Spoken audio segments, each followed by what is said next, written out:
This is the Gambling Gauchos.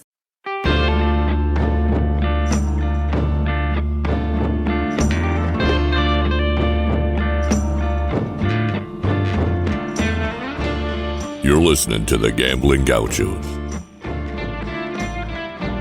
Talking Texas Tech, betting on the Big 12 and beyond. We've got everything you need: money lines, memes, and matadors. Well, You want to quit, Ethan? that'll be the day. Now, here's Kyle Jacobson and Rob Bro, the Moneyline Matadors, the Casino Cowboys, the Parlay Picadors. You see, in this world, there's two kinds of people, my friend.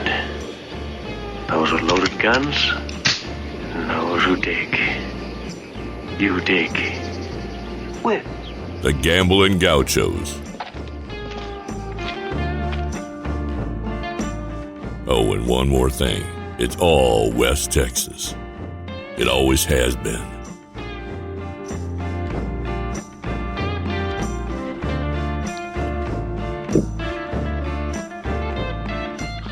Welcome into the Gambling Gauchos. I am Rob Rose, Kyle Jacobson, joined today by the pride of Odessa Permian, Mojo, Jax Welch. Jax, how you doing, man? I'm doing good. How are y'all? Doing good. So I guess let's start off with that high school career. How special is it to just go to a place? I know you're just kind of born into it, you go to it, but just the history and tradition of Permian. Yeah, I had a very unique, upbringing. Nobody else really gets to, call, like, when I was in the locker room, like in college and stuff, like everybody called me Booby Miles, what's up, because everybody knows Friday Night Lights. And I had a unique and opportunity to, one of my best friends growing up, his uncle was Brian Chavez from the movie. So I got to meet Mike Winchell, Ivory Christian. I think I've met Booby Miles once or twice, but Brian Chavez used to cook us steaks every Thursday before Friday night games too. So it was really cool, but it's everybody always looks at you like they want to take you down a notch and stuff. So it was a lot of fun, man. You look more like a Don Billingsley than a Booby Miles to me. yeah. Don.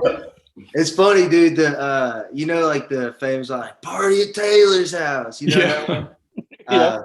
Our other best friend, that was his dad who played at OHS. They'd always party at his house. That's funny. That is awesome. So yeah, that movie came out when we were all kids. I think Rob and I are a few years older than you, but how did the actual experience of, playing Friday Night Lights for Permian and, of course, the rivalry down there with Midland Lee and other teams across the state, how did it kind of stack up to your expectations or something, or however it's portrayed in the movie? How does that stack up versus reality? Well, so it's very similar to Texas Tech football. I always think of Texas Tech football as like it almost has a high school football feel to it, like with the fan base. So like, if you suck at football, we don't want to come watch you. Like, that's the thing. Like, especially like with us, like my sophomore year, we sucked. We had probably 1,000 people at the game.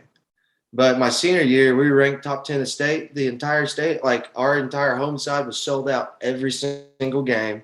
And then we'd play Lee and both sides would be sold out. And so like, you're 17, 18 years old playing in front of 20,000, 30,000 people, dude. It's insane, man. It's like I had a few like talks with coaches coming out of high school, like going D3, stuff like that, NAIA. And I was like, I don't want to go from playing in front of 30,000 people to playing in front of 200.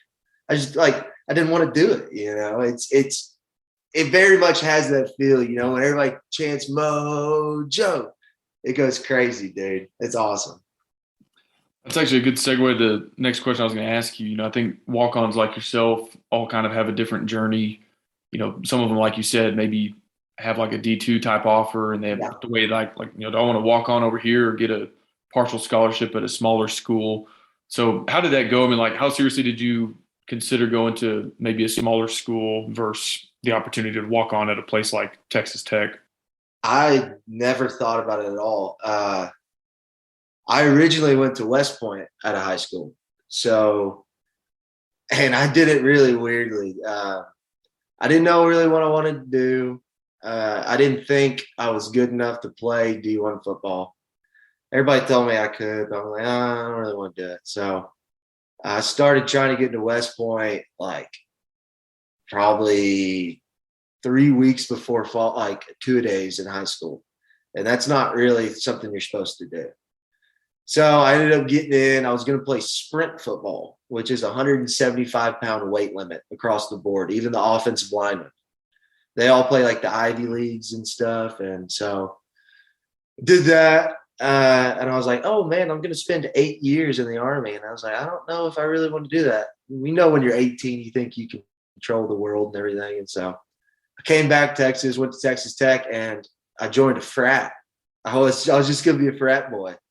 And towards the end of the football season, I got on a bus, actually. And one of my high school teammates, Des Smith, played for Tech. And it was Des Smith, TJ Vasher, and DeMarcus Fields. And I started talking to him, and Des goes, man, just come walk on. Like, you can play with these guys. And I was like, you think so?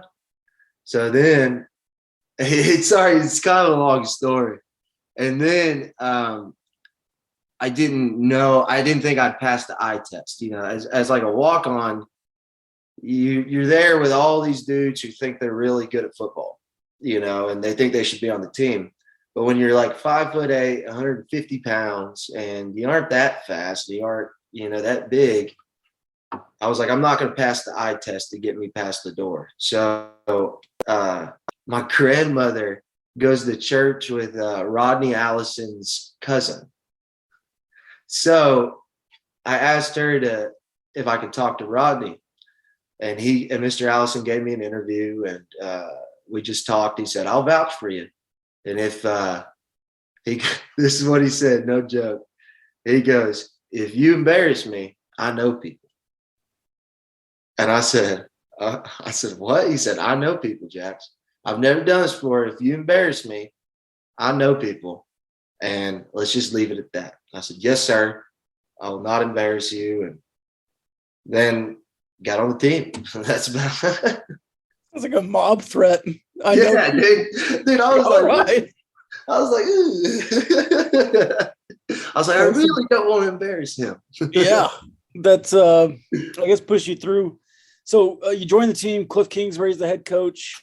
When was that in the season? Because that's, I guess, Patrick Mahomes' final year, kind of set the stage in 2016. So I joined in the spring. I was a spring walk-on. So do you know anything about spring, like the difference between walking on the spring and in the fall? Just like a gray shirt. So I guess it's different than. It's from like a walk-on standpoint. Right. If you get like a preferred walk-on or you walk on in the fall, you're pretty much on the team, like for that portion of time, you know, because you're playing games, you're on the scout team, you're doing all this stuff. They need bodies. So if you're a walk-on in the spring, the entire spring practice is like a tryout. So there's like 2 tryouts. So I forgot what it was called, but it was Tyler Skubanek, was running, and Coach Kitley were actually running the special teams scout look. So that's actually where I first met them. And you just have to be a scout team guy. And if they like you enough, they'll invite you back for either fall, or if they like you even more than that, they'll invite you back for summer workouts. And so I got invited back to summer workouts after that. And actually the first time I met Coach Kingsbury, I forgot what time the tryout was. I'm not a real organized dude. And I knew what day it was, but I forgot exactly what time. And so I was like, okay, fine. I'll just show up at 3 a.m. So I went and sat outside the facility at 3 a.m. And have y'all heard about Coach King's legendary, like how early he gets there? Yes. Oh, yeah. Every broadcast ever had it, yeah. So I remember sitting out there. It's cold, dude, and I see like a fox, run across the stadium parking lot. I'm just sitting out there, kind of cold on the bench, and here comes Coach Kingsbury at like 4 a.m., just bright-eyed, bushy-tailed, and he goes, "Who are you?" And I said, "I'm Jax. I'm here for the walk-on tryouts." He goes, "Do you want to come inside?" I said, "Yeah, please." So that's the first time I met Coach King. That's great. Was he impressed that you were there early, or was he like, "What the hell are you doing? The tryout isn't until noon"? I think it was more of like, "What the hell are you doing?" I'm pretty sure that's more of what it was. I mean, dude, you're a head coach and you see some tiny little kid just sitting there like, "I'm here for the walk-on tryout." Like, you're like, "What are you doing?" Yeah. It's like you're gonna be the 7 punter. hours, man. Go home. Yeah, dude. Like, dude, like, come on, bro. Like, seriously, ask somebody. So I've actually got a quick story for you since you mentioned Tyler Skuvanek and Zach Kitley. Of course, Kitley's back as the offensive coordinator now, but back when they were together at Houston Baptist, and I guess this was the COVID season when Tech opened up with Houston Baptist. Yeah, it was the first year I stopped playing. Yeah. Yeah. If you remember, it was actually a close game. Like Houston Baptist had the ball in the fourth quarter with like a shot to take the lead. Kitley was dicing us up, dude. Yeah, I remember watching Zappy, and it's like we can't stop these guys. So for my day job, I actually had a meeting with Texas Tech President Lawrence Skuvanek, Tyler's dad, like the next week, and he was just telling us that he was on the phone with his son Tyler after the game, and they weren't expecting it to be that close. Texas Tech versus a team like Houston Baptist. And anyway, President Skuvanek, told us that he told him something like, do you have any idea how difficult you would have made my life had y'all beaten Texas Tech on Saturday? Because, I mean, like, that's for Coach Wells. I mean, like, I don't think that's a loss you could recover from. Like, he probably would have had to, fire Wells, like, on the spot. And it's so funny playing guys like those teams like that. Like, you're more athletic and you have better players, but those cats are still good. Like anybody who plays in college football, like generally, maybe not across the board, but they are athletic. I mean, Cooper Kupp, I don't know if we played their school, like Cooper Kupp's the number one receiver in the league right now. Like, and it's so funny because you're supposed to win those games, but like if you don't show up, you can get your ass whooped real quick, Yeah. Well, and also like you talked about earlier, smaller schools like that, okay, their home games are maybe like a 5A Texas high school game. Yeah. So they get a chance to play Texas Tech, and even though that was a COVID year, there's still 20,000 people there. Like you're going to get their best shot. If they have any chance to beat a school like Tech, they're going to give it everything they have. Oh yeah, they're going to show up, dude, no matter what. I mean, like you're used to it, but they aren't. They got their adrenaline pumping. They want the blood, baby. Yeah. So anyway, that would have been a funny story if Tyler Skuvanek had, helped beat Texas Tech that day while his dad was president of Texas Tech. But I would have been so pissed off at them. I don't know that Matt Wells really ever recovered from even the close game, to be honest. But yeah, good point. I mean, he made it all the way. That was in the craw of everybody for 2 years almost.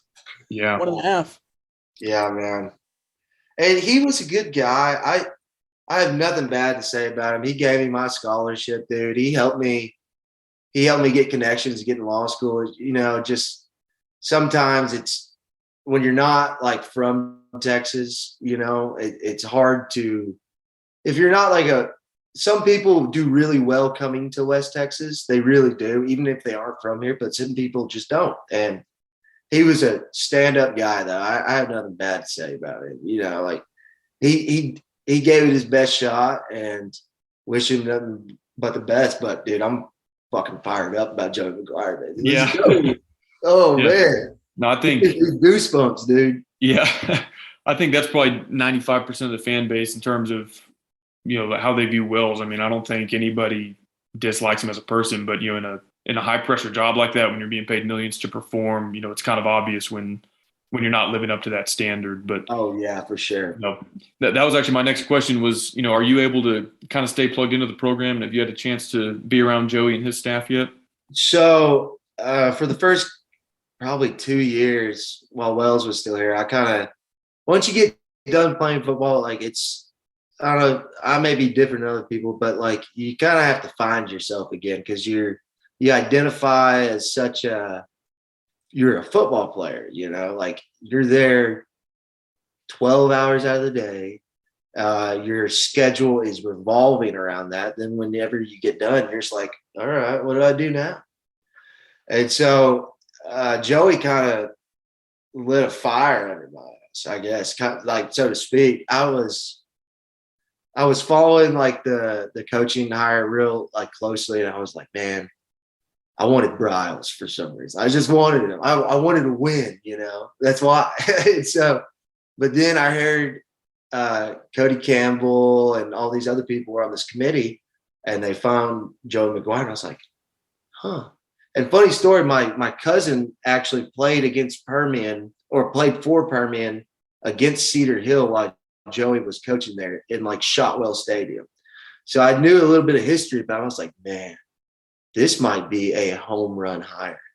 So after that, I started paying more attention. I went to like it was the Letterman golf tournament, and there was like 30-mile-an-hour winds. It was miserable golf playing, but Joey just had this big smile on his face, and it's just his energy's like palpable, dude. And I went to one practice, and I'm just standing by myself, not talking to anybody. He took the time out of his day to come and say hi to me, and that meant the world. And he did one thing that really fired me up. I was just watching, and there's a walk-on sitting over there, and walk-ons don't get a lot of playing time. I mean, they don't, and sometimes practice are boring.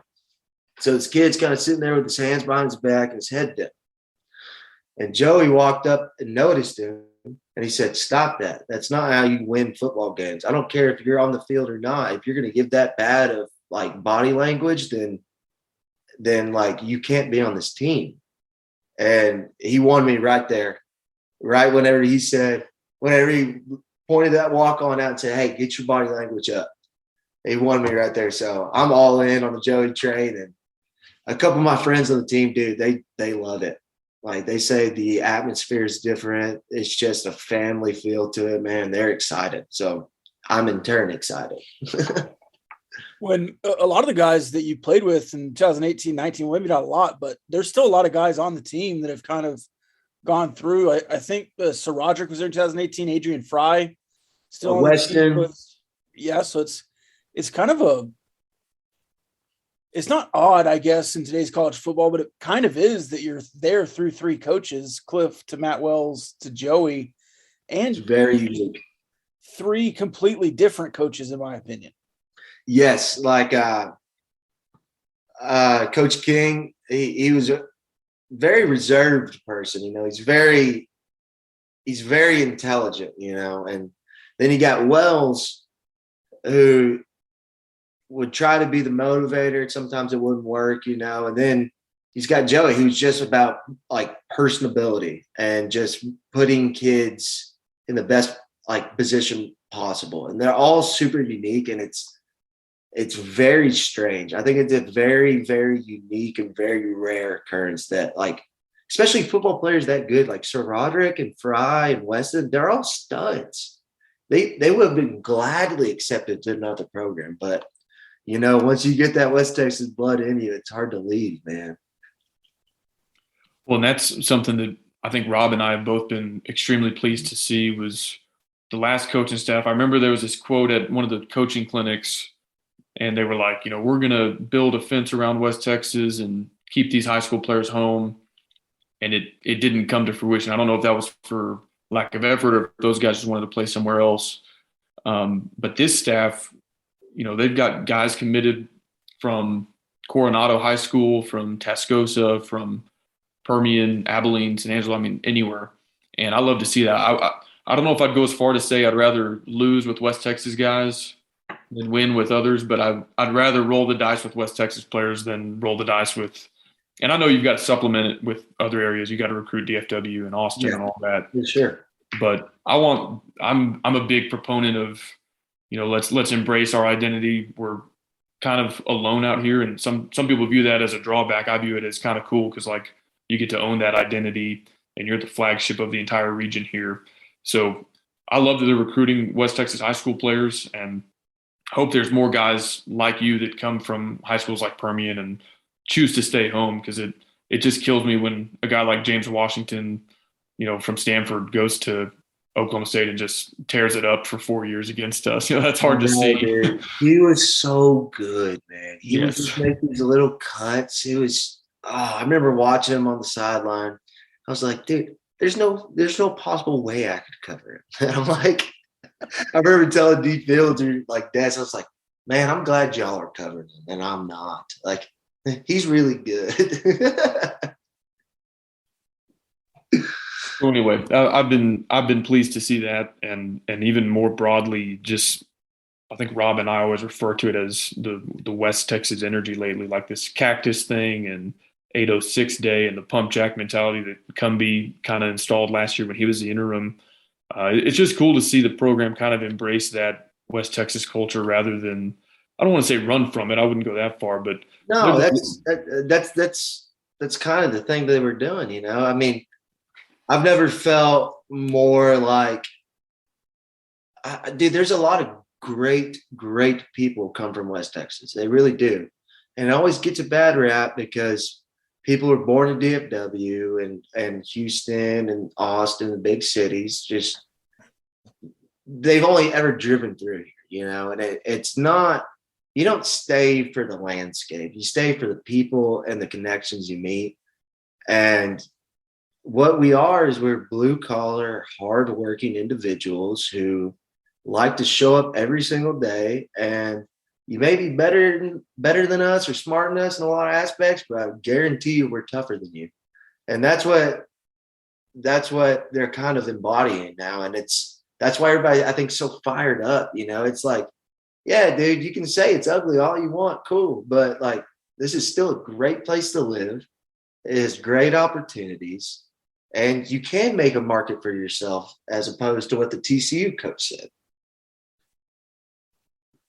I'd agree with that 100%. And I think you saw it with how the fan base responded to that remark. Like we take care of our own when you're here and 20 years later. I mean, that's why, like you said with Rodney Allison, he's like, I know people. Well, that's because this community stays tight knit even 40 years after you're done playing ball here. So exactly. It's all about connections. And that's how the world runs, dude. And there's a lot of connections to be made with a lot of good people out here. And I love it out here, man, and I'll always be a desert rat at heart, so.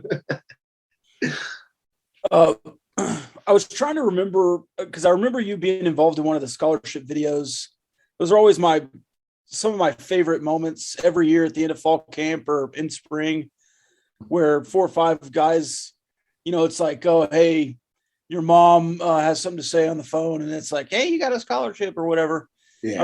I was trying to remember if you were there's like a video after practice one day, or if Danny Amendola called you. Was that? No, that was Justice. Okay, Justice Parker. Yeah, so he was one of my best friends while he was on the team. That was Justice. Yeah. That was real cool. Yeah, him and Gronk. Yeah. Yeah, that was sick. Yeah, I was with like the committee one with Wells. Right. So it was like 6 or 4 people I think got put on. It was me, Malika Selfie, I think Dalton Rigdon, and right. Michael Nelson. Michael Nelson was a really good cat. Yeah. So then it's not like walk-ons are a forgotten part of the game. I think especially maybe at Texas Tech, you have that kind of walk-on mentality that there's been some walk-ons in the history of Texas Tech, Sonny Cumbie, one of them, that you walk on and make a name for yourself. But I think Joey McGuire has really gotten into the walk-on spirit. I mean, he calls them the Dead Rabbits. They have like their own little gang. It's just sick. I haven't heard that. Awesome. Yeah, it's awesome. From the Gangs of New York. So it just like, I don't know, it just seems like a really good time to be at Texas Tech. And even if you're a walk-on in the NIL deal that goes past the roster, I mean, it's pretty awesome. Yeah, awesome that would have been if I was there when that happened. No, dude, so being a walk-on is very, very unique, especially in college football. And I'm sure it depends on the program, but so you have to understand, like, if you're a walk-on and nobody knows you, nobody thinks that you're going to do anything. Like, seriously, like, you're there as a body. Now you can make a name for yourself, but you have to do that. Like, I remember I had this whole like thing. All the walk-ons kind of grouped themselves together. I was doing like psychology whenever I was playing. So all like walk-ons will sit next to each other on like the sideline during practice. And so the coach will turn around and say, hey, I need you in, like to the starters or whatever when we're doing rotations. And so I would find myself sitting next to all the walk-ons. And not that I hated being a walk-on, but I wanted the coach to group me with like the scholarship players and the travel team. So I would move every single time in between all the travel players. And luckily I knew them. Like when I was walking on, I remember sometimes walk-ons, like spring walk-ons, won't be invited to our video meetings, or at least that's how it used to be. And like we didn't get fed or anything during spring. And I remember Jay Johnson was playing, and now he's coaching. It's freaking awesome. But I remember the first like day I went there, they're all eating their food. And I'm just kind of sitting there. He goes, "You hungry?" And I said, "Yeah." And he goes, "Here, take mine." And he walked in there and he got his own. He got another one, and they tried to stop him. He said, "No." He goes, "This kid's here watching film." He goes, "No, give me another one." Grabbed it, came and sat back down. We all watched film. It was sick, dude. Yeah. That's a good teammate. Hey, dude, Jay Sean is a stand-up dude. I'm so excited he's coaching, man. Yeah, that is really cool to see guys come back to their alma mater and get that opportunity. Oh, yeah, man. Yeah, I'm a little bit of a stats guy, and I swear I just looked this up on the fly, but I was looking at your stats. Do you know what your career rush yards per carry was? Dude, I think it's pretty high. I think it's like 5 or something. So it's 5.6, which is really good. And so I wanted to run a comp between your yards per carry, and I'm looking at Byron Hanspard, and he was 5.6 as well, but he ran for 4,000 yards over 3 years, but y'all had the same average. So hey, that's what my friends were saying. Like, I had a buddy play like at oh man, I can't even think. Some D3 school in South Texas, and he goes, "Man, with this NIL, I would have been killing it." You know, obviously joking. I go, "Dude, I averaged 5 yards a carry. Can you imagine how much money I would have made?" Oh, you're It's actually funny. Like, I'll tell people, they'll go, "What'd you do in college?" I was like, "Well, but I used to play football." They go, "Oh, really? Like, what position did you play?" I go, "Ass back." They go, and like people like will take you seriously. They go, "What's ass back?" I go, "Well, I run on the field, and the coach used to yell at me, 'Get your ass back.'" That's great, man. Well, obviously your playing days have concluded, and like you said earlier, you're kind of on to the next chapter. Go ahead and tell our listeners a little bit about what you're up to nowadays and where they might see you down the road in a couple of years. Well, I'm still at Tech, dude. I'm in law school right now, and I'm going into my last year of law school, and then hopefully I'll pass, and then I'll take the bar, and then hopefully I'll pass, and then see where I can get a job at, man. So maybe Houston, maybe Dallas. Don't really want to leave West Texas, but leave for a little bit so I can come back later, you know.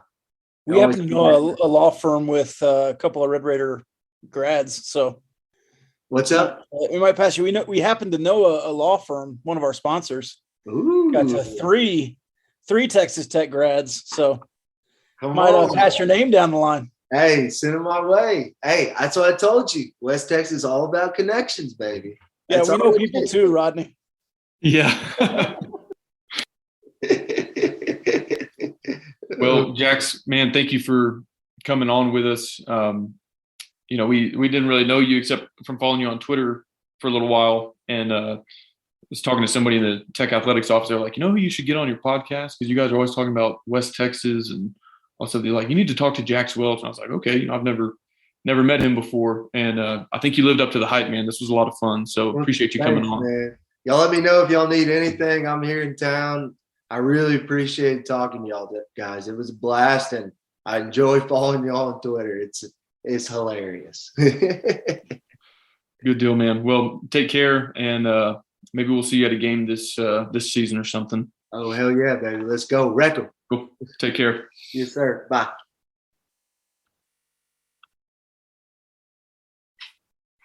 Good stuff. That was good stuff. We need to tell them about Barnett, Howard, and Williams. Yeah, I wonder. To pass it. I don't know how to do we reach out to them? Do we reach out to Jax? We need to figure that out. And I mean, generally, you wouldn't want to call them, right? But in this case, I think we would be more than happy to call them. Sure. And let them know about Jax Welch. Yeah, I don't know. Sometimes those law students, they've got a specialty, like they want to go into family law or something like that. But of course, if Jax Welch wants to get certified for Title IX or catastrophic injury, that's what Barnett, Howard, and Williams does. So even if Jax wants to do a little bit of prep, before that meeting, he can go to bhwlawfirm.com and see what they're all about. Yeah, and there'd be 4 double graduate Red Raiders involved. That's right. There might be more, but Jax, you could be Barnett, Howard, Williams, and Welch eventually down the road. Yeah, BHWW. Yeah. Hey, that sounds like a law firm to me. We might be onto something here, man. We'll I'm sure Brandon will listen to this episode. I think he's a pretty loyal listener. But if we haven't heard from him in a few days, we'll reach out and be like, hey, so if y'all need another. Yeah. I don't think he'd be a partner straight out of law school, but. Oh no, I mean you got to work up to that. Yeah. But persistence and everything else is a walk on. You got to have it. So. Oh yeah, that's great. By the way, we're recording this episode in the Cardinal Sports Center studio. I don't think I said that at the top of the episode. My apologies to Cardinals. Very exciting things in the works, by the way. If you're coming to town, I'm going to half spoil it. I think we've talked about it before already, but yeah. If you're coming to town on the 3rd for Murray State, swing by Cardinals, preferably around lunchtime, and gear up for the game. If you're swinging into town, go ahead and pick up a new Texas Tech hat or shirt for the game. And then move on, gear up, and you might smell something nice in the parking lot and stop out there as well. Yeah, and, I've talked to people that I don't want to say gave up on Tech football, but they felt like it wasn't worth, especially out-of-towners, it wasn't worth them giving up a whole weekend to drive, pay the hotel, pay for the season tickets. So a lot of people are going to be back in Lubbock for the first time in maybe 3 or 4 years this season. And so, yeah, if you want the latest merchandise, so you're not wearing the Under Armour polo from 2016, you can grab that at Cardinals before the Murray State game. And you alluded to the fact that something might smell good in the parking lot at the tailgate. Spoiler alert, that is our friends at Rahino Barbecue. They're going to be cooking up the best barbecue in West Texas, therefore the best barbecue in the world. So if you're in town, this is kind of like the tailgate before the tailgate. We'll leave everybody plenty of time to get over to the stadium if they want to partake before kickoff. And we're really looking forward to that. Hope to see as many of our listeners out there as possible, and we'd love to meet some of you and grab some good barbecue and maybe some beverages together. And sell you some Gauchos hats there at Cardinals. Yes. Did you pick up your black hat yet? No, my daughter got sick this week, so I've not had a chance to run over there yet. Oh, daughter. But yeah. Gauchita, yes. For some reason I heard dog. I was like, that's a lot. I mean, yeah, that's shout out to you to like change your whole schedule for that. But yeah. Probably tomorrow though. I think tomorrow's the big day where I go get the black Gaucho hat from Cardinals. Need to go out there and do that. Yeah. So you and I have some preseason type content coming up in the coming really just 2 weeks before kickoff. We're right on the doorstep here. So we won't get into too much of that. Hasn't been a starting quarterback announced yet. But some other big news broke today. That was the Big Ten's TV deal. And I think you and I might have had differing interpretations on what that means going forward. Is it positive? Is it negative? Hyped it up quite a bit in the Discord. I feel like we have to live up to the billing of a heavyweight fight here. But okay, honestly, you and I are about to say the same exact damn thing. And it's what I've been saying for months. You're going to flip your tune to be more in line with what I've been saying. Hey. But in my opinion, it was even greater two months ago. And I do think you lost some momentum and steam. But I'll let you go first. I don't want to step all over what you're trying to say. I love and respect your effort and integrity here, Kyle. So I want you to go first. I don't want to.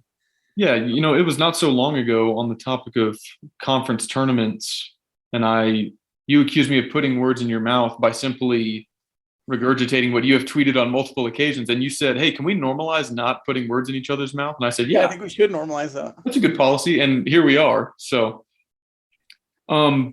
here's my interpretation of the Big Ten TV deal. For those who haven't seen, of course, the money is insane. It's going to top $1 billion annually. It's going to go up over time.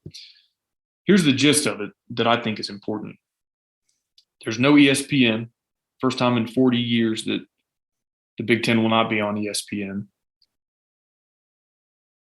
Instead, they're partnering with three primary outlets: Fox, CBS, NBC / Peacock. They're going to stream some games.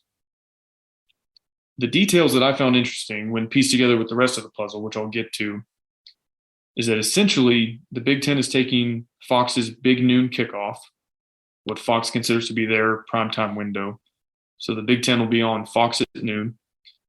And then after the CBS deal with the SEC is over, in I think 2024, the Big Ten will be on CBS's primetime slot at 3:30 Eastern.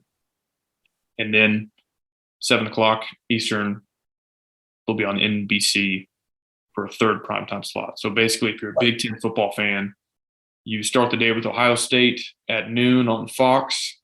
Then you get Penn State at 3:30 on CBS. And then you get USC at 7 p.m. on NBC. Honestly, on the Big Ten side of things, credit to them. This is a great TV package for them. There were some other details. They're going to play a certain number of Friday night games on, I think, NBC, but those will be primetime. And then a certain number will only be streamed on the Big Ten Network and or Peacock. So as of now, the Big Ten will be at 16 teams in a conference schedule where even if nobody's on bye, that's 8 conference games. 3 of them are going to be back-to-back-to-back, Fox, CBS, NBC. Northwestern versus Purdue will be on the Big Ten Network or Peacock.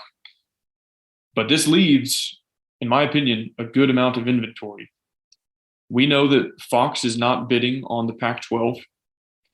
The ACC is exclusively with ESPN. They're not going to renegotiate anything. If they did, Clemson and Florida State would bolt. So Fox now has 2 more windows, their afternoon window and their evening window, to fill. And the other 4 Power 5 conferences are seemingly out of it. Before I get too far down the road, do you agree with that sentiment? Yes. Okay. The second piece that intrigues me potentially, CBS has always had just this 3:30 SEC game of the week. And if they want to, they could just roll that into a 3:30 Big Ten game of the week. But if you caught this detail, there's going to be 1 year of overlap where they play that SEC game at 3:30, and then the Big Ten is on either before or after that. Does CBS want shoulder content for that 3:30? Something that wouldn't compete. It wouldn't be meant to compete with Ohio State on Fox earlier in the afternoon, for example. If they don't, I think you're okay because you still have 2 windows on Fox that could go to the Big 12. If they do, again, I see you kind of sitting pretty because the SEC and the ACC aren't going to be in that. We haven't heard anything that seems to suggest the Pac-12 is being pursued by CBS.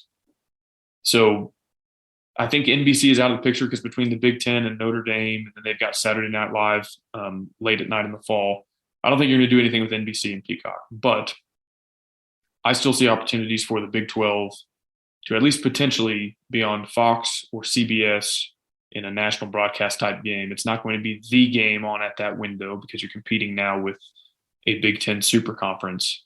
But if you have a top 20 matchup with Oklahoma State and Texas Tech in it, and it's on Fox while Ohio State is playing Wisconsin on CBS, you're still going to get a lot of viewers in that window on that channel. My main concern was that you'd be relegated entirely to like ESPNU, ESPN Plus, Fox Sports 1. I think there's still some windows out there for Tier 1 content that would be attractive to the Big 12. But how does that so something you said earlier, and maybe not, you might not have articulated it right then, but I guess this was in the Discord. I don't know if you were trolling or not, but you said that, I mean, you wouldn't troll. I know that, but who, me?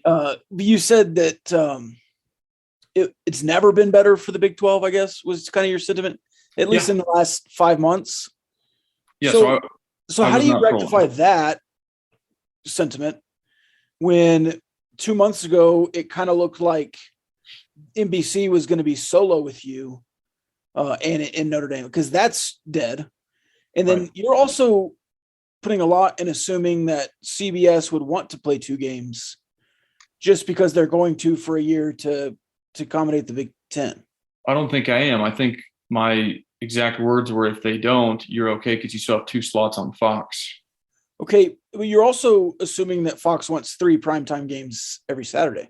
That's what they have now, and live sports is king. And so you're right. They might say, you know what, we've got the game, and that's all we need. We'll do our I forgot what they call their college game day competition. We'll do that, and then we'll roll right into that noon slot, and then we'll be done for the day. I would be surprised at that. I just think they're going to want inventory, and it's not going to come from the SEC or ACC. All the reports that have been made public say that Fox is not interested in the Pac-12. You know, they need something to put on TV because Wisconsin versus Ohio State is going to draw eyeballs on CBS, but not everybody cares about that region. And there are people in Texas and on the West Coast and on the East Coast that want to watch something different. And so plan C, by the way, I'm going to keep going because I think the picture just gets rosier and rosier. There is debate. You're laughing at. I don't know why. I'm about to hit you with even more knowledge, but there was discussion that even if ESPN and Fox wanted to bid on your Tier 1 content, that 5 or 10 years from now, things would look better for you if you were on a streaming platform. So even if Fox doesn't want to fill that, they don't want the inventory, and nobody else wants you, you might be forced into what some people say is a better option anyway, which is just, okay, we're going Apple TV or Amazon for everything. And we're not going to be on a station that you can get with an antenna. I don't know if that's my preference. I do think that's probably the scenario with the lowest floor and highest ceiling, depending on how that works. But the way I see it, you could be on Fox, you could be on CBS, you could be streamed. And another thing I haven't mentioned yet, you could play Friday night, and people turn their nose up at that. I don't get that. To me, that's chopping off your nose to spite your face. I'd rather play more Thursday games, but I get your intention. Yeah, either one. And other people debate, well, it should be Thursday, it should be Friday. And look, high school football is just. You can play one of those games in Lubbock every 2 years if it means making a meaningful dollar amount more in your TV contract. Right, so because everyone's taking turns, everybody's playing them. You might play once every year, but it wouldn't be more than once.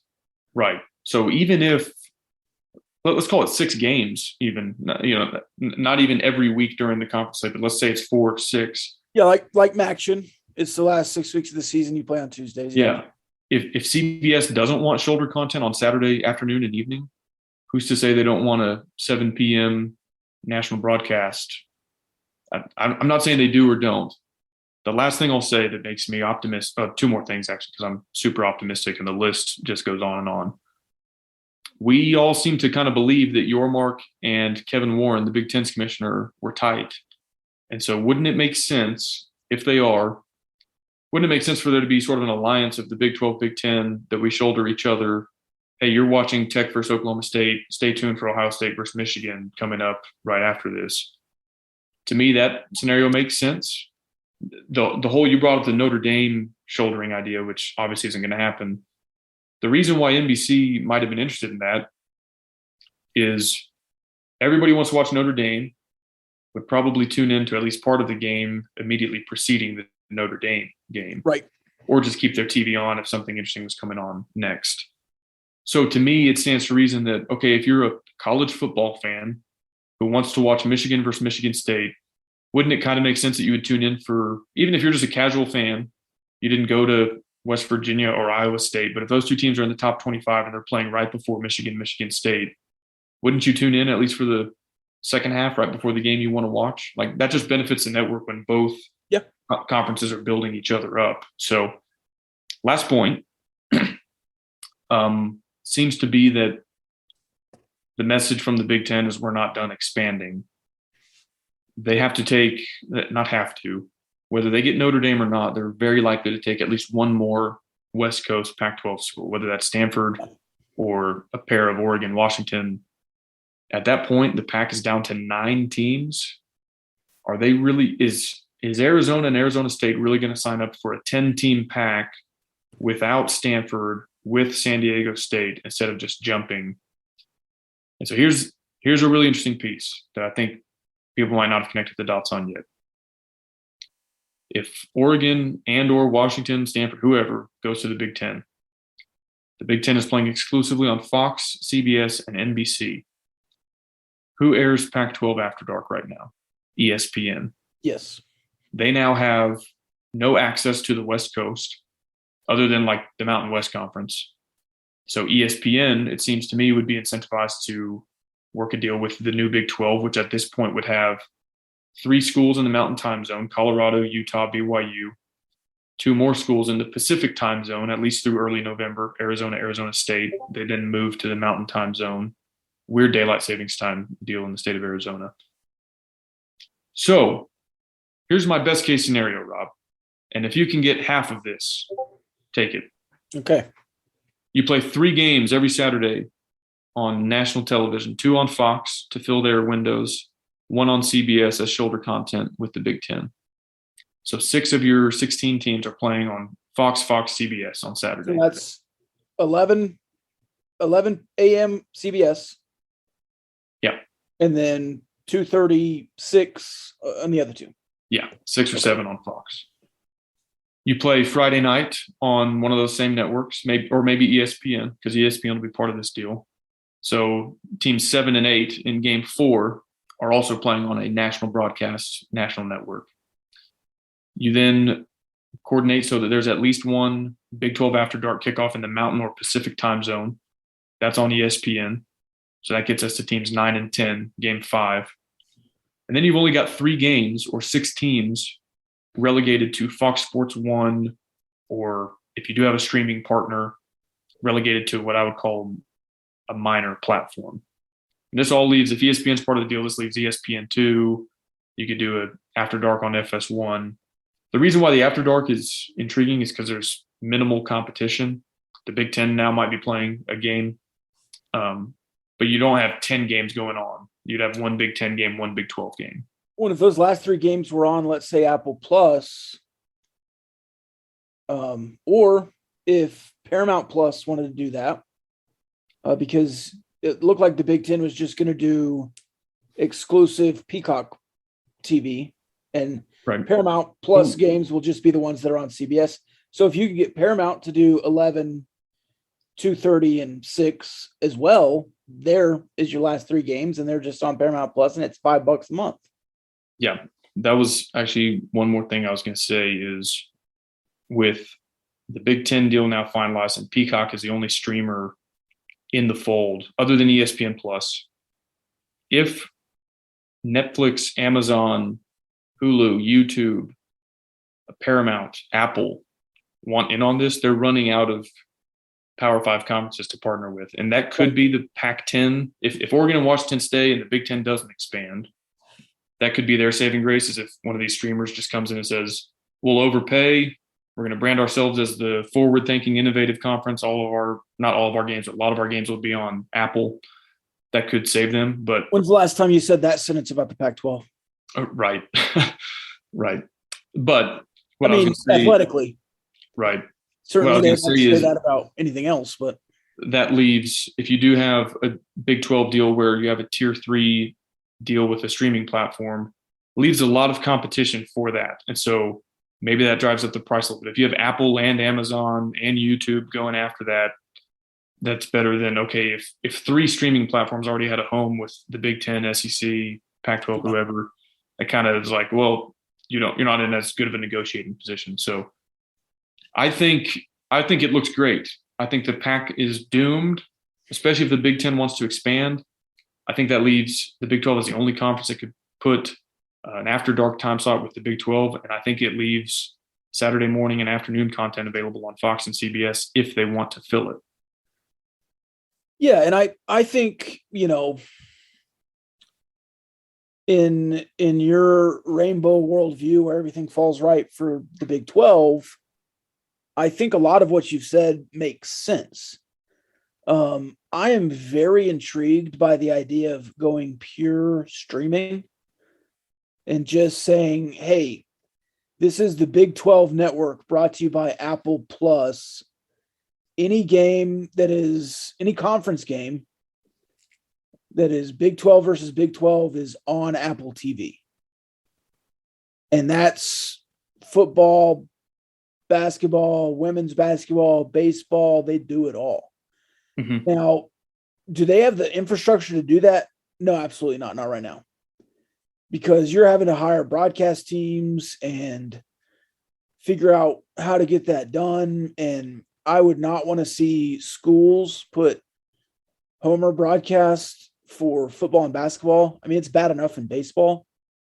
Of course, Texas Tech does a great job at that. Love Gus and John Harris, but like the bozos at Oklahoma State. Oh, brutal.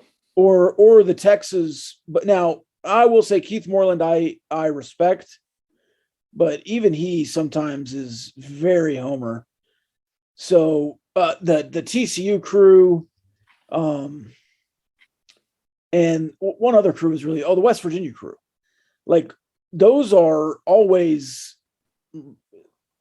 bad as a Texas Tech fan to listen to in baseball season. So I would not want to do that through the major sports. But again, if the check is right, I mean, you can figure all that stuff out. Now, somebody would have to really overpay to do that, I think. And again, I'm not doom and gloom here. I did say that in the Discord today. By the way, if you want to get in the Discord, patreon.com, or you can check our bio on Twitter. But it's just like, it's not doomed, right? The Big 12's not doomed. But I think you've lost all negotiating leverage and power that you kind of had when NBC was still out there. I don't think you just kind of have to hope that Fox wants to do 3 games a day and that CBS wants an 11 a.m. kickoff once the SEC stops being a broadcast. Here's the thing, though. I don't think so. First off, let me say I don't think the NBC deal was ever legit. I think that was a planted story. I think it was a smokescreen. But the alternative for Fox is to just lay down and let their competition overrun them, because ESPN between the SEC and ACC is going to be on from 11 a.m. or noon Eastern time through, there's a 7 p.m. kickoff in the Central Time Zone, or 7:30 p.m. kickoff in the Central Time Zone, 11 p.m. They're on for 11 hours. Fox is just going to say, we're going to play one game and then everything's on FS1. I think they're going to want something on at the same time. ABC does ABC play 3 games? I'd have to look. I didn't think Big Fox plays 3 games all day, every day, every Saturday. I think so on most Saturdays. I thought ABC just had 1 game, and then CBS just had 1 game, and then NBC played Notre Dame, and then No, I guess Fox does have multiple. because games Tech has there. played on Fox, the main Fox network, not FS1, at 11 a.m., 2:30, and 6 over the years. I think you're right. I just was kind of thinking that ABC, because ESPN has games on at 11 and 2:30, and I thought ABC was always the night game. But you might be right that ABC plays games all day, and I just Yeah. kinda forgot. So it's I think it's regional. So like that makes sense. in Texas, like if Texas and OU is on ESPN ABC, like we get that Right. here, but Okay, yeah, in Big Ten country, it might be on the opposite channel. It's still aired, but just gotcha. yeah. I So guess I just kind of forgot how college football worked, but I will also say, like, preference-wise, I don't want to be on ESPN. I don't want ESPN involved. yes, agreed. And With how the you were caveat, talking- I would take the after dark slot because I think that's of value to the conference. If it was a secondary, not your major partner, like 1 or 2 games on ESPN for the conference a week, I'd take that. if you can gouge ESPN and like specify that that's what it is, I guess. But And as a fan, I'm not in the business of turning money down either. right. Well, but even as a fan, if we're looking at a conference now that spans 4 time zones, if you do add the 2 Arizona schools, when Tech is done playing a 6 p.m. kickoff at 9:30, I want to flip over to BYU Utah Holy War, and it's the middle of the second quarter, and be able to watch the final half of that game. Yeah, and I would just as soon do that to Amazon Prime than ESPN. Oh yeah, okay, I see what you're saying. Yeah. Yeah, I'm hey, all in on the After Dark. Don't care what channel it's on. If it's the only thing on, people are watching it. Right. So intrigued by the streaming. I think it would have to be somebody like Amazon though to swing that big buck. If Elon Musk today just wanted to say, "Hey, I'm in college sports now.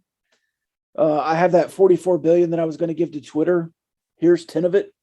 Let's have the Big 12 network. I'm going to hire all these underappreciated analysts and give them free reign, and we're going to stream it. And it's going to be alternative broadcasts, and it's going to be Pat McAfee and that crew, and we're going to be the fun league, and we're going to be the chip on our shoulder." Like, yeah, do that. Like, I would be 100% in for that. That's a pipe dream for sure, but it also just feels like Amazon's already tied up in the NFL. You kept saying YouTube. That doesn't make sense to me because that would be YouTube TV, I guess, or else you're going free YouTube. And if you put it on YouTube TV, you might as well partner with Hulu. Hulu's a subsidiary of ESPN, and that would be like a Big 12 network kind of thing. Well, But that's much more expensive than just going to like Apple Plus, which would be $5 instead of $45. I could see either way. If ESPN is a junior partner in this relationship, so to speak, and they've got the After Dark and one of their streaming platforms, whether that's ESPN Plus or Hulu or something, like I could I don't know how this would work, but I could see sort of a proxy war between YouTube and Hulu to get you to buy one or the other because they're essentially the same product for essentially the same price. But if you could only watch the Big 12 on Hulu TV or only on YouTube TV or Hulu Live, whatever they call it, I think that could be maybe a factor. But you're right. It probably makes more sense to just do Paramount, Apple, something that you pay $5 for, and it's there. Well, and if it was just on Hulu, like period, that's what, $12, I think. Well, yeah, you do the bundle, Disney Plus, Hulu, and ESPN Right. Plus is I think $15 a month now. I think they upped it. I would also be very, very cautious on the quality of the broadcast if I was messing with the streamer, because they just don't have the infrastructure that like a Fox or, I mean, ESPN even struggles with the amount of inventory they have to put quality people on. And by the way, Tim Brando is calling the Houston game. Freaking freak. How do you do? That's I'm from our not friend a fan. Spencer. Not a fan. Yeah, well, I'll be at the game, so I don't have to listen to it unless I rewatch Well, I it. probably will be too, but just on principle. Yeah. So anyway, that should sum up what I was saying in the Discord earlier, why I'm optimistic. I did not know why everybody else was pessimistic. I think Well, because you just don't have any leverage anymore. Like, again, you have to. You have all the leverage. No, you don't. If Fox wants to air college football while ESPN is airing college football, they have one partner they can go to. It's you. You hold all the cards. We're the Pac-12. They don't want to bid on the Pac-12. They've already said that. They said that in the previous. If they wanted the Pac-12, window. If they wanted the Pac-12, they would offer 5% more than ESPN's low ball offer, and they won't even do that. They don't want the Pac-12. Look, I'm all in on Fox. I have been. The day after UCLA and USC announced that they were leaving, some genius on KCAM.com wrote how the Big 10 and the Big 12 should partner with Fox and have the Fox League and go against the ESPN League, which is the SEC and the ACC, and form a college football playoff league. And that also came out that they're going to dump the NCAA in college football. So big brain on KKM. I don't remember who wrote it, but that guy, the genius, basically laid all this stuff out. Now, it's not all happening exactly how he thought it would, because there's a little bit of movement, but I think there's still going to be expansion. I would see the Big 10 getting to 20. I see the SEC trying to move to match that 20. And then I think that hamstrings both the ACC and the Big 12 to get to 20. Now, I think a lot of that has to involve, obviously, the Pac-12 breaking up and going to both the Big 12 and the Big 10. I think there are some schools that get left in the dust, and I think there's a few more that have to be brought up for it all to make sense. But how nervous do you think Arizona is right now? They're not. Because Arizona either works it out in the Pac-12 or lands in the Big 12. I mean, they'll be somewhere. That's what I mean, is like, if you're one of the Pac, what? You know who's nervous? Oregon State is nervous. Okay, no, here's what I mean. If you're one of the Pac-12 teams that's not getting a Big Ten invite potentially, why are you still there? And now, in that respect, no idea. No Just idea. Come on. Yeah. Like, I don't know what Arizona and Colorado and Arizona State and Utah could possibly be saying to themselves right now that convinces them, yes, long-term, the Pac-12 is going to be our home. There's nothing they can see out there on the landscape that makes them think that, other than if they're just in denial. Yeah, it really doesn't make much sense at all. And look, expansion is not over. We know that. Notre Dame, this is not a bold prediction, but Notre Dame will be in the Big Ten. I've said the last couple of months it'll be before 2026, but I don't think there's a rush for it. But now that this is signed, there may be more of a rush. When does this start? 24, 25? The Big Ten is playing games on CBS in 23. 23 to 30 is the 7-year deal. Through 29. Yeah. Okay. Well, 30 is the spring, but yes. Up until 30. Yeah. Okay. Which is also interesting because they get to go back to market before the SEC and ESPN. So they'll make more this go around, and then they get to go back to market, assuming this works, and they get a ton of eyeballs. Notre Dame will play a Big Ten schedule next year. In 2023? Yeah. Okay. I thought it was going to be 26, but I think with this, I don't know, maybe they shoulder for 3 years with NBC and then join, but I think it's in the contract that Notre Dame will eventually join. Well, it kind of takes the allure away of their exclusivity with NBC. You know, that was like the big Notre Dame's always on NBC when they play at home. But now, every single week, Ohio State, Penn State, Michigan, USC, Nebraska, whoever, Wisconsin, will be on Fox, CBS, and NBC right alongside Notre Dame. So it's kind of like, well, why not just join the conference at that point, in my opinion? Well, what do you think about Notre Dame joining the Big Ten at, let's say, 80%, but they play every game at 2:30 on NBC. Like they get that concession. They're still making more money. They're in the Big Ten, but I don't think it'll happen this time because they've already come out and said that there's going to be like essentially a draft, like Fox, CBS, and NBC. None of them just has first dibs every week. Like, well, but that would be the other thing, because NBC has individual rights. Like they could bring that in. So it wouldn't be the NBC game that Notre Dame plays every week. It would be the second Notre Dame. They would still play a separate Big Ten game on NBC. But that would screw up the system that they talked about today, because if it's NBC's week or turn to pick the game of the week and they want Ohio State, Michigan, they're going to take that over Notre Dame, Stanford. Yeah, and then the second NBC game would be Notre Dame, Stanford. Because this is the NBC game with Notre Dame would not be in the quote unquote Big Ten package. It would be the individualized package with Notre Dame. Then Notre Dame would never get to play a night game at home. Go ahead. I don't think it's going to work the way you're. What the heck is happening? Sorry, my AirPods are freaking out. That's okay. I can hear you. You just can't hear me. You hear me? Yes, I've been able to hear you.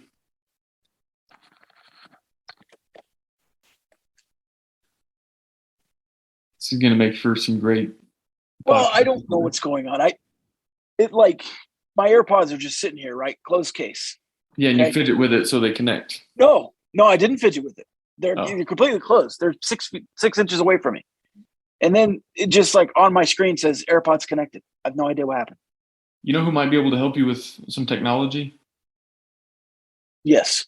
Our friends over at Code Ninjas. Now, you're past the age window because they instruct kids ages 5 to 14, help them level up their coding, STEM, and engineering skills in a fun, hands-on environment through their year-round coding programs. We talked to you about their summer camps, but they also offer flexible afternoon and weekend hours during the school year. So if you missed out or just want to go back for more, now that kids are back in school, they can also do some coding work when they're not in school. They start out as a white belt and move through 9 different belt levels all the way to black belt, where they will design and create their very own app or game. Coding will be one of the most valuable skills for today's kids to thrive in the future. So schedule a tour and free first session at codeninjas.com. What I was saying when you couldn't hear me was the way the Big Ten deal is currently structured, NBC gets the night game. And so they would either have to choose Notre Dame or a different game, or if Notre Dame plays in the afternoon, they would not get any home night games. Because the Notre Dame deal right now is NBC gets their home games, and so they'd have to choose one or the other. They can't both play on NBC at 7 p.m. Right. But, of course, if Notre Dame wants to join the Big Ten, they will make something work because Notre Dame is incredibly valuable. Yeah, and I think it could – I mean, they already straddle with the ACC, so I could see them joining, not joining, or joining in other sports and being available and being a part-time football man. The AD has said, I think, that they're going to be in or out, right? I don't know. I haven't seen. They're going to be. I think he was back when they're going to either be in or out of a conference. They're not going to split. I also wonder if they do break off and it's 48 teams or whatever, will there even be independent or conference, or is it just a 48 team league and you play certain regional historic rivals? And then, it's like the NFL, you play, the Vikings play the Dolphins. Well, yeah. But the NFL has divisions and leagues. Right. I'm saying like you could, instead of it being like a member of a conference or independent, if you're just this new league and everybody's the same, then maybe this whole Notre Dame independent issue doesn't matter. See, I think that will happen eventually, but not in this window. Yeah. Like 20 years from now, it might be like that. Yeah. But even in 2026, when this new thing comes about and the playoff is under something different, it can't be just – there's too much money involved. And the Big Ten's not going to go from making $100 million a year to settling and making 80, so you can pull the Big 12 up from 60 to 80. Like, schools are going to make different amounts of money. And I think there'll still be the conferences. It'll just look a little different, in my opinion. Yeah. But I think if Notre Dame joins the Big Ten, they will join the Big Ten. Hey, I did want to talk a little bit. We had did you have anything else on this? I guess we're going to move on. No, I think I laid out my case, and I don't think you convinced me otherwise. Well, and I don't think you convinced me that things are better today than they were 2 weeks ago. But I do. I said it at the top that I'm going to agree with a lot of what you say. I just think we could both see something the same way and then feel differently about it. That's the beauty of the podcast. I think you and I, Kyle, in a lot of ways, are very similar. Yeah. But we're also polar opposites. So I think that's why we match up well. We have similar goals, but I think we get to those goals in different ways. And I think that's the beauty of America and the beauty of West Texas and the beauty of the Gambling Gauchos. Brett Yormark, let's ride. He was in Lubbock today. Do you know that? Right. Yeah, I saw Breaking news, Yormark in Lubbock.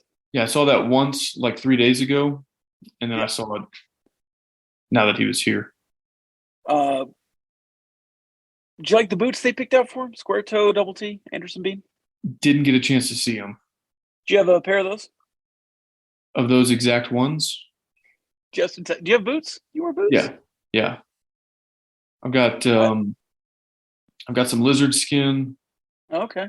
Either alligator or crocodile, I can't remember. Black pair of boots, and then just like some brown leather. Give me some boots. More of like an everyday type boot. I've got a stat for you from our friend Ryan Mainville. Who has been freed, by the way. Yes, freed Mainville. These AirPods, man. The left one just died. Right one's full power. I have no idea what's going on. It's probably just operator error. Maybe. All right. Ryan Mainville says only 5 coaches in Texas Tech football history have started their first season in Lubbock with a losing record. Okay. Do you want to take a stab at a few of them? Yeah. Can I first start by saying that that's not a remarkable statistic? No. Is Joey McGuire the 14th head coach? 13th? That sounds right. So a third of them? A third, yeah. I bet if you looked back, I bet close to a third of your seasons have been losing seasons. Probably not. I don't know. Maybe. But also sometimes when there's a coaching change, it's because the last guy didn't perform so well and you're inheriting a not so great situation. Anyway, the coaches that started with a losing record, like in their first season. Yeah. Matt Wells. Yes, 4-8, 2019. Cliff did not. Tuberville did not. Leach did not.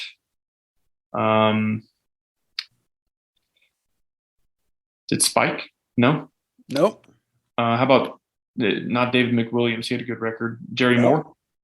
Jerry Moore, 1981 was the last first year head coach. 1-9-1.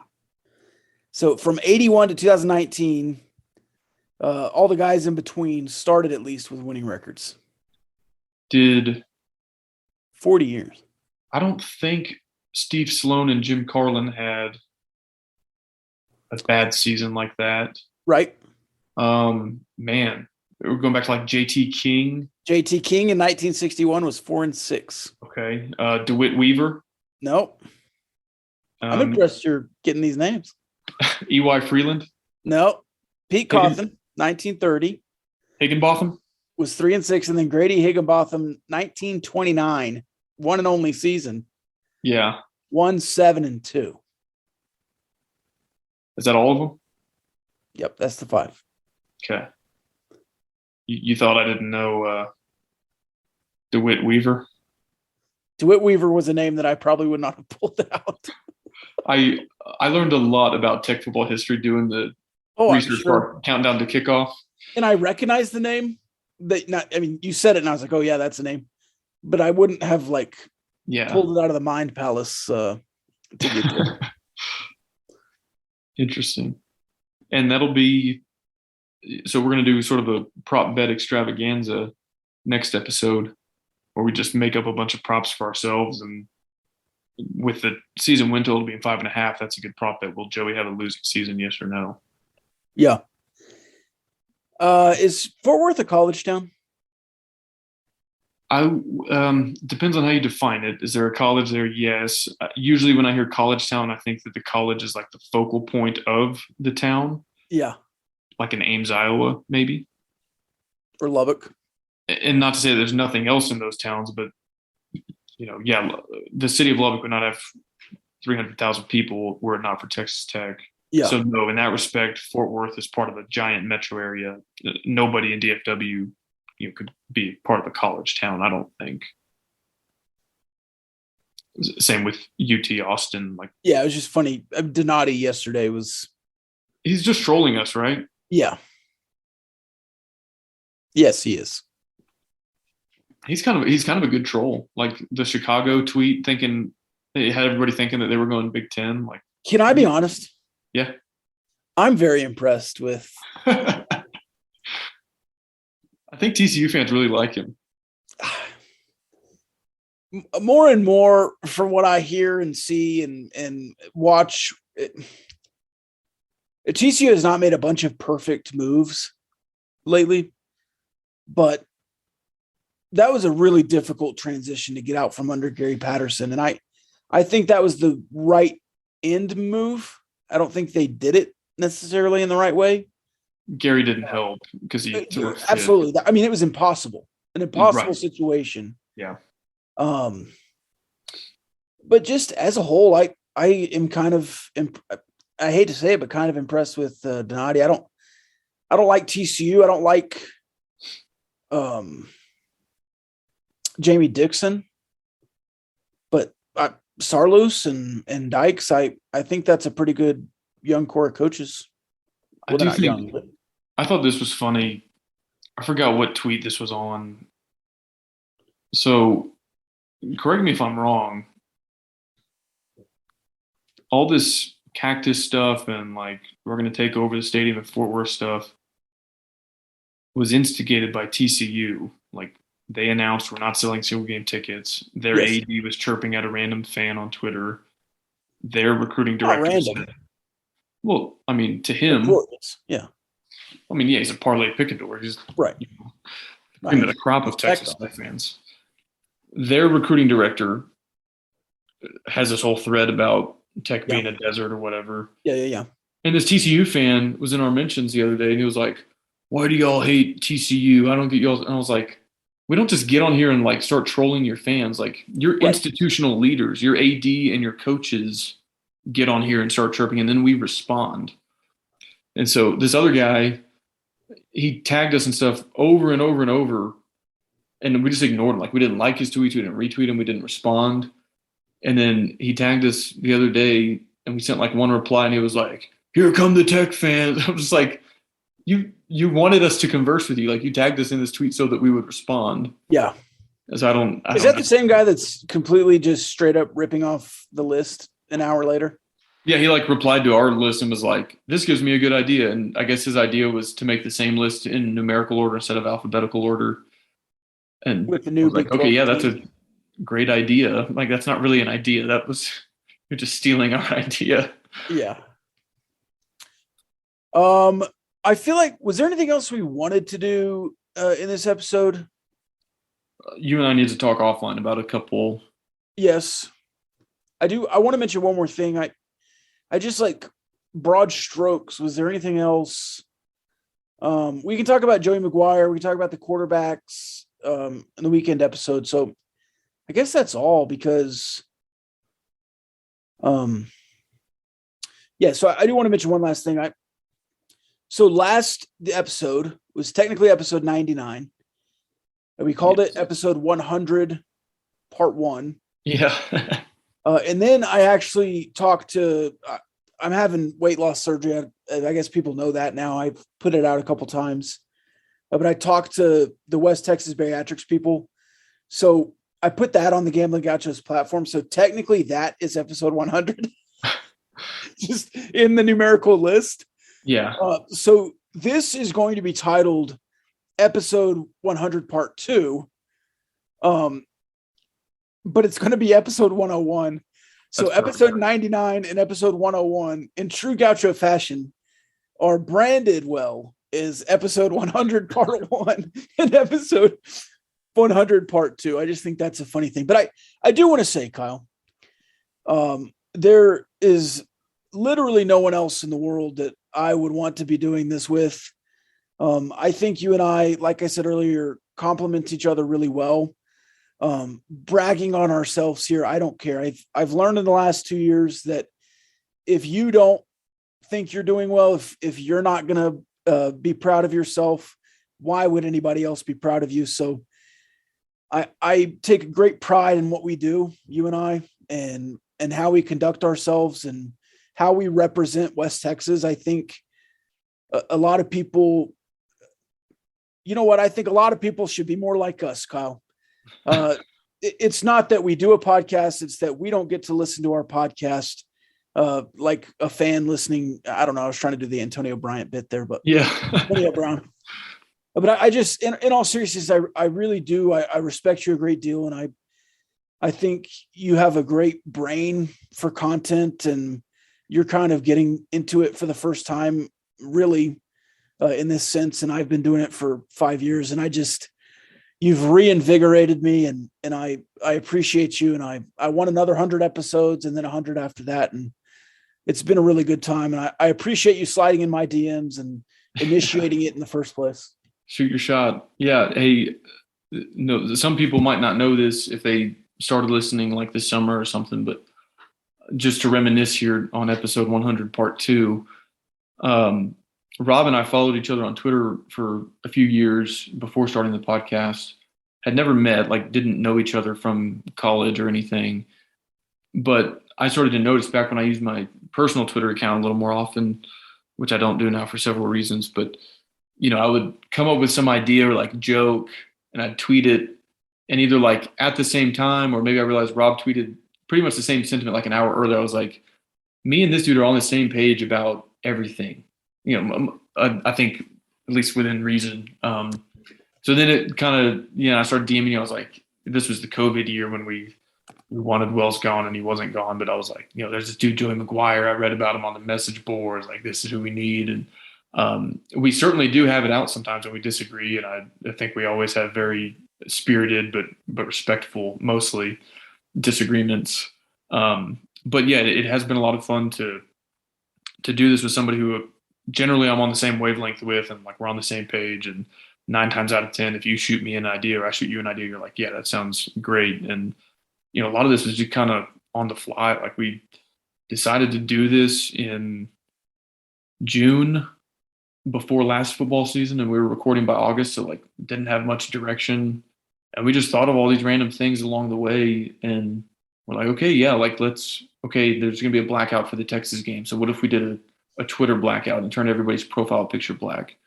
And all this stuff, and we just randomly come up with it, and it seems to be well received more often than not, at least by Tech fans. I think a lot of Big 12 fans from other schools hate us, and that's that is what it is. But yeah, no, I echo all your sentiments as far as how much fun this past year and change has been. And in a lot of ways, you've, to use a Rob Broism, you asked, does Joey McGuire get a year 0 or is it year 1? I would say our first football season as a podcast was year 0, because like we didn't have our podcast artwork. We got Brian Carlos to do that for us in the middle of the season, and right, we had to grind to get Twitter followers. Like, I remember when we did the countdown to kickoff last year, we're like, dude, this tweet got like 50 likes. We're blowing up. And it was like, dude, we have 500 followers. And I remember we were real excited about 1,000 by kickoff. Yeah, we were basically like begging. That day, we're like, okay, kickoff's at 7. Can we get to 1,000? And man, you don't want to miss out on being one of the first 500 followers of the Gambling Gauchos. I remember we did that bit. It took time to sort of build an audience, and we really kind of started to get traction with sponsors and getting guests on the show like Jeff Goodman and folks like that during basketball season. And basketball is great, but football is kind of where a lot of people's first love is and where a lot of the eyeballs are. So felt like last football season was sort of year zero between the lame duck coaching situation, the fact that we're still sort of building this platform and building a brand. And now I feel like we're locked and loaded for a true football season in year one. So I'm excited to do that. And, hey, we made a lot of good memories on this podcast. Had you told me a year ago, you guys are going to interview Jeff Goodman, a guy who threw a perfect game, and Cody Campbell and Matt Mooney, I'd have been like, you're crazy. And we've been so fortunate, and truly I'm thankful for our listeners and for the people that have helped us, like sponsors, guests. Like it was a joke when we were inviting Jeff Goodman on the podcast because we were pissed off at him because it's Lubbock. Right. Yeah. And we're like, no, screw you. And they're like, you want to come on the podcast and defend that take? And after we spammed him like 4 times, he was like, yeah, sure, I'll call you in 10 minutes. And we're like, oh, okay. And then you tweeted, you were like, who should we interview next? Now that we're on a roll and we can land these interviews. And somebody was like, you should get Dallas Braden. And we're like, yeah, right. And we DM'd Dallas Braden. Responds, yeah. Yeah, like an hour later, he was like, yeah, just let me know when. And we're like, wait, really? We're going to interview a guy who threw a perfect game? So that part has been really cool. Like, I don't know. I don't want to make it sound like it's been easy because I think you and I both worked really hard to try to build this up. But we've been fortunate to kind of like fall into some of those spots, and fortunate that people are willing to give their time, like Mr. Welch did today. And so it's been fun to kind of meet people in the Red Raider community like that through this forum.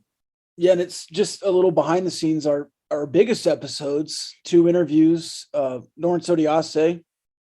Yeah. One of the most downloaded ever. And then I don't know if you remember or know, Jeff Axton. Yeah. Jeff Axton, one of the most downloaded. The most downloaded was that Jeff Goodman piece where I think maybe even by 200 or 300, I think was the most downloaded episode. So, but we've seen solid growth, and it's not just because of you and I. I think the community that supports us has been incredible. Yeah. Everyone who follows us on Twitter has been incredible. It's one thing to tweet out, hey, we're going to black out people's pictures. It's another thing for 1,000 people to be in your DMs and tweeting at you to put a Mark Adams logo for the NCAA tournament. So it just, it's awesome. I don't want to take it for granted. And also, early sponsors that just agreed to have a shout out for free. Senior Chubbies, sponsor 1. And then we had a Curbside Car Wash stop through, gave away some free car washes on the pod.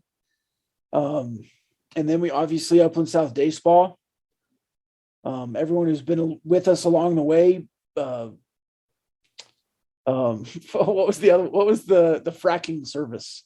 Yeah. Longbow Completion Services. Yeah. But then obviously the current sponsors, Diversified Lenders, Regenio Barbecue, Barnett Howard and Williams, Cardinals, Code Ninjas. I mean, it's just,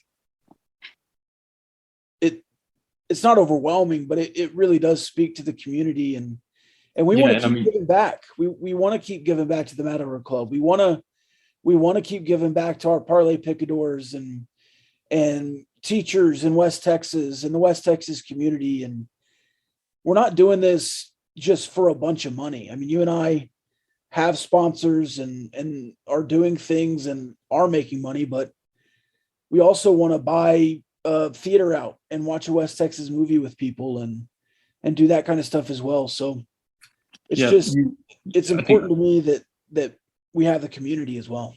Yeah, you hit the nail on the head, because something I was going to say was when we started this, there was no guarantee that it would resonate with anybody. We could be just speaking to the void here, and if nobody likes our content, okay, nobody follows on Twitter, nobody downloads it, and we're just kind of shooting the breeze. But we're also not like pandering to anybody. Like, it's all organic, and we're just talking about stuff we love. Texas Tech sports, Lubbock Matadors inaugural season, some West Texas stuff. And we just found a community of people that jived with and resonated with, and they love it. They love the same stuff we do, and they like to see it promoted and talked about. So yeah, the giving back piece is another thing I was going to mention, and that doesn't help. That doesn't happen without the help and support of many people. I think one of our first endeavors into that was actually trying to get Jeff Goodman to black out his photo. And one of our followers / parlay picadors on the Patreon, Mateo Nomeo, was like, "Hey, if Goodman changes his profile picture to blackout mode, I'll give $200 to the food pantry at Tech." And we're like, "Okay, yeah, we'll match that." And then other people were like, "Well, I just want to pitch in too." And so I think we raised like maybe close to $1,000 for the food pantry just on some like dumb Twitter thing. We got our patch on the sleeve of a Little League team's jerseys, and that got appealed all the way to the National Little League Board for approval. Yeah, our Gauchos Dodgers. Yeah. So, I mean, we don't make a ton of money doing this. I think there's a reason you and I still have day jobs. If we could do this full time, we would. But with what we do earn in sponsorship revenue or Patreon revenue, doing things like that, food pantry, Little League, Matador Club, even being in the community with the Lubbock Matadors and what they do for the soccer here in Lubbock. Yeah. We don't do that just to like, hey, look, we're nice guys who give back. Like, kind of just view that as like not our money to begin with. And like, this is just a bunch of Texas Tech fans and West Texans pulling together to do something cool. So I think that'll always be an essential piece of what we try to do here. And whether it's money or exposure, education, whatever, it's all about people at the end of the day. And whether it's teacher school supply list or Little League baseball team or anything like that. I mean, those are the people we care about and want to support through this platform that we've created. So it's been a lot of fun. And like you said, I hope there's hundreds of more episodes in our future. Absolutely. And just, follow us on Twitter if you're not, at Gambling Gauchos. We're on Instagram at Gambling Gauchos. We're on TikTok at Gambling Gauchos. Pretty easily find us anywhere. Facebook, facebook.com/ Gambling Gauchos. Gambling Gauchos. So along the ride, we'll go as far as you guys let us take us. Yeah, I'll just say one more thing and then I'll get off my soapbox. It is not my preference to log on to Twitter in mid-July and just post a list. But the fact of the matter is there's not a lot of sports going on. And so if you hate our lists and you hate start, bench, cut, and you think the countdown to kickoff is hokey, I get it. But we are this close, and my fingers are about an inch apart. We're this close to actual football season once again. So it's going to get even more fun from here is what I'm saying. Can't wait.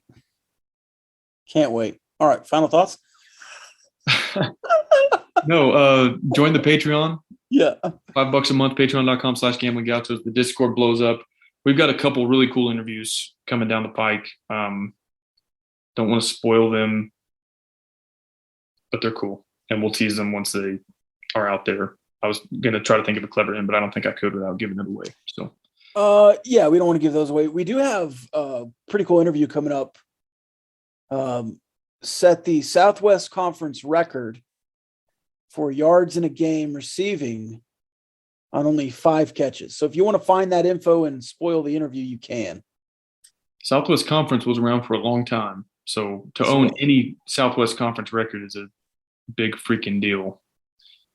And yeah, we're excited for that interview, excited for some stuff that's going to be on Patreon.